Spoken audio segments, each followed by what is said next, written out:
Okay, maayong buntag kanatong tanan mga higala, mga kaigsuonan diha sa Ginoo, no?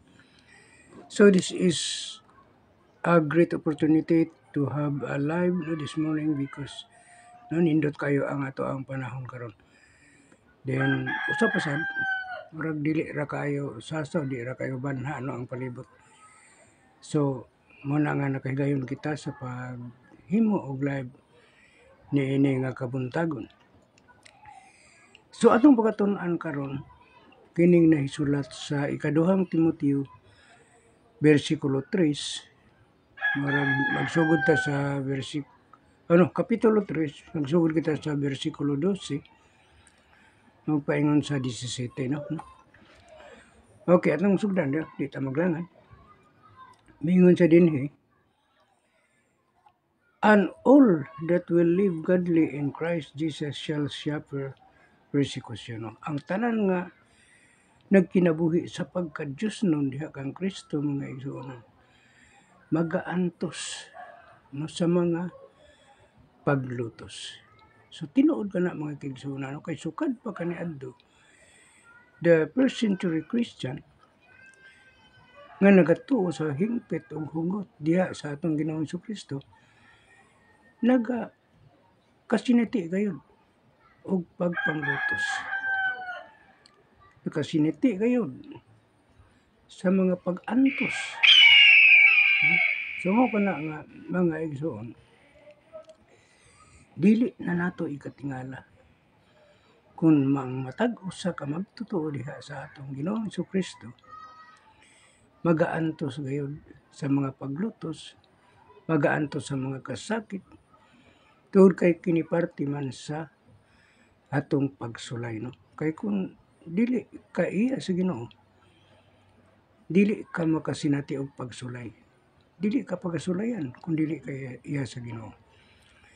So, ingon pa ni Apostol Pablo, ikalipay ninyo ang inyong pagkasinulayan. No, ano man, nga ato mga ikalipay nga atong pagkasinulayan, taliwala sa pag-antos sa mga kasakit nga atong ginasagubang. Atong ikalipay, tungod kay nagpasabot ka na nga kita iya sa Ginoo, iya sa Dios. Mao na nga gisulayan kita. Okay. Budis ugta sa versikulo 13. But evil men and seducers shall wax worse and worse, deceiving and being deceived. No? Apan ang daotang mga tao nga mga limbungan og magatubo sa hilabihan. Sa hilabihan kayo nga kining pagkadautan, pagkamalimbungon. So yun ana ang mahitabo ngadtong mga tao nga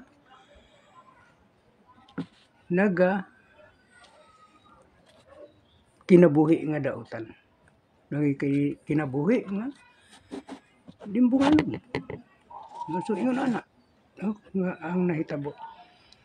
So mao nga kinahanglan sa ato ang pagkinabuhi ni ini nga kalibutan karon, atong pagbantayan og maayo ang atong pagtuo, ang pagkinabuhi sa Ginoo. Ngano man, tungod kay ang mga tao nga limbungan magatubo. Kung limbungan sila karon, mas magkamalimbungon pa sila hangtod sa matag adlaw maabot, matag tuig maabot. Daan na nag-ingon ni Apostol Pablo nga sa katapusang panahon moabot ang katapusang panahon, magatubo og musanay ang pagkadautan. So mao na sa unsa mang klase nga pagkadautan, pagkalimbungan. Adunay mga tao mga kaigsuonan nga dili kumpleto, kung dili sila makapanghilabot, makapanglimbong, makapanikas sa ilang isig katawo. Bitang buhaton nila ang pagpamakat, buhaton nila ang paghimo sa mga tinumo-tumo nga sugilanon aron lamang sa pag-angkon sa usa ka butang nga ilaha nga gustuhan diha kanimo, no? Ug ikaw gidaot-daoton aron lang ikaw malaglag ug sila mao ang magpahitaas.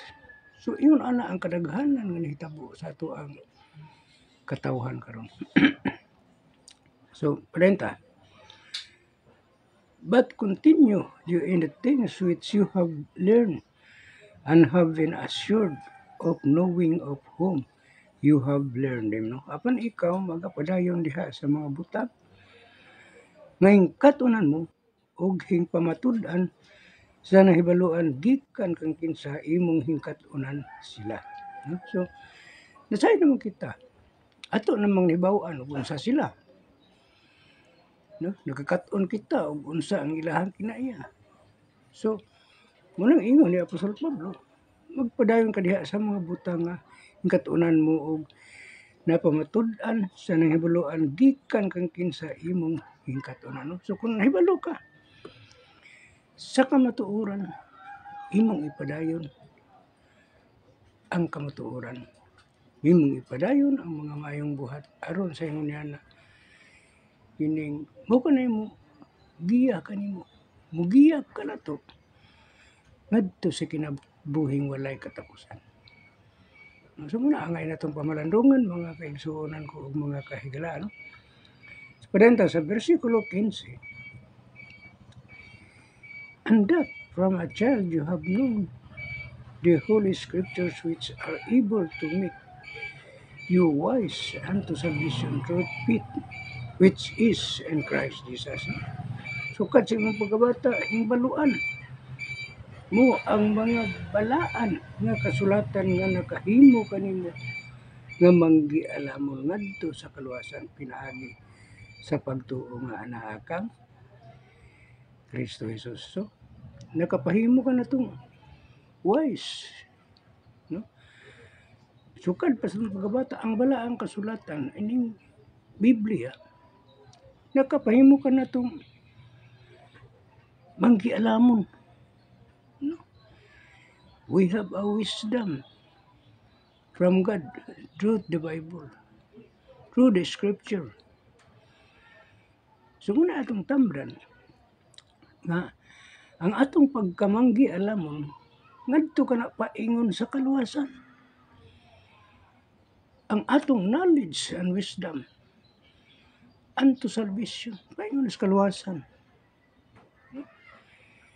Dili na to i-ignore ug unsa pa man ang naisulat sa walang kasulatan kundi atong pagatumanon ang mga pahimangno nga nahimutang ug nahaunod ni ining balaan nga kasulatan sa Scripture. No? Pinaagi sa pagtuo, no? Truth faith. Pinaagi sa pagtuo, nahimo kita manggilamon ngadto sa kaluwasan, pinaagi sa pagtuo. Kay kung aduna kita'y pagtuo, nakabaton usab kita o paglaom. Kung doon na kita'y paglaom, yan, magauswag kita paingon sa langit nun nga dapit. Langit nun nga puloy-an. Okay, mapanan kita. This is size.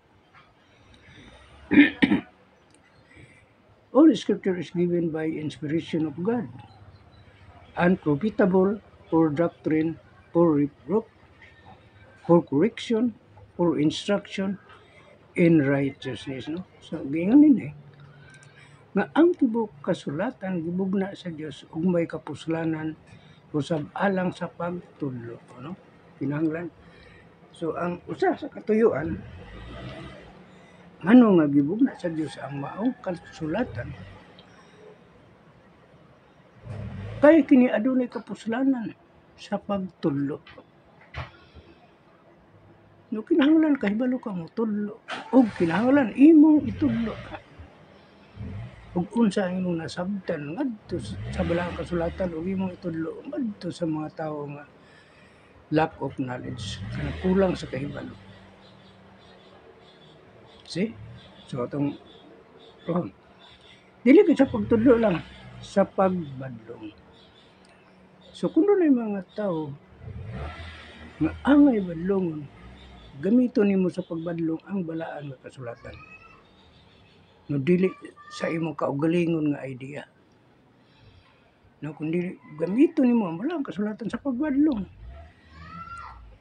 sa pagsaway, criticize, pinaagi sa balang kasulatan, sa pagmatuto, sa pagkamatarong. Kay kining mao nga tibuok kasulatan, mamatuto kita ngadto sa pagkamatarong. Okay. Arito sa 17, the last verse, no? That the man of God may be perfect, thoroughly furnished unto all good works. No, aron ang tao sa Dios mamahingpit, maandam sa bugos alang sa tanang maayong buhat. No? So, sa gingon diri, aron ang tao sa Dios mamahimpit, to be perfect, no? Ug maandam, ready sa bugos alang sa tanang mga maayong buhat. To all good works. We are always be ready to all good works. Unto. So, sige ingon rin sa verse kining 16. Ha? Aron sa pagmatuto, sa pagkamatarong. Sumauro man kana ang atong gikinahanglan mga kaigsuonan niini nga kabuntagon nga diin ang ato ang tema ato kining giuluhan og no, the all will live godly in Christ shall suffer persecution. Ang tanan nga nagtuo diha ni Kristo makasinati gayud, magaantos gayud sa mga persecution, no? Sa pagpanglutos. So, nini nga kapuntagon mapasalamaton ako dako, no? Sako nang gikaingon dili kayo banha no ang atong palibot apan wala na to damhan no nga naidagan sakyanan nga nagaagi, pero okay lang kay ang tanan masabtan man gyapon nato ug unsa ang atong katuyuan sa ato ang pag-live ni nga kapuntagon. Naot ko nga unta kini mo'y magagiya kanato sa atong paglakaw ni ining makasasala nga kalibutan. Biyaan na to ang pagka makasasala ug ipuli na to sa bugos ang pagkamatarong. Mayong buntag kanatong tanan og God bless.